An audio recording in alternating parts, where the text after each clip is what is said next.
Kapapasok lang pong balita, naghain na ng Certificate of Candidacy sa pagkapangulo si Davao City Mayor Rodrigo Duterte. May ulat on the spot si Joseph Morong. Joseph? Connie, 11:50, inhain yung Certificate of Candidacy ni Davao City Mayor Rodrigo Duterte para tumakbo sa pagkapangulo dito sa Law Department. Pero hindi si Duterte ang naghain ng kanyang COC, kundi yung kanyang kinatawan, itong si Attorney Salvador Medialdea.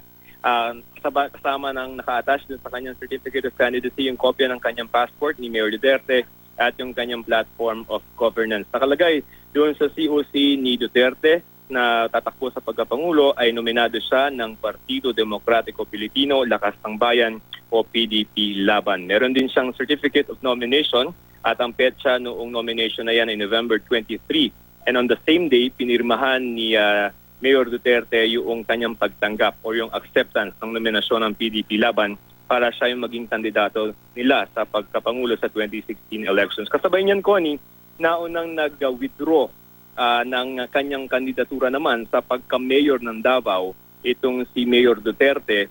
11:40 niya yan ginawa doon sa Davao at nakalagay doon sa kanyang cancellation and withdrawal na ang papalit sa kanya bilang kandidato nila sa pagka-mayor sa Davao ay itong kanyang anak na si Sara Duterte.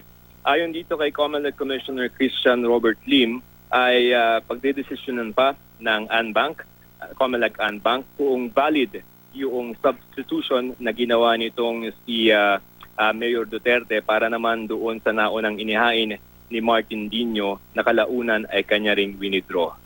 Connie? Maraming salamat, Joseph Morong.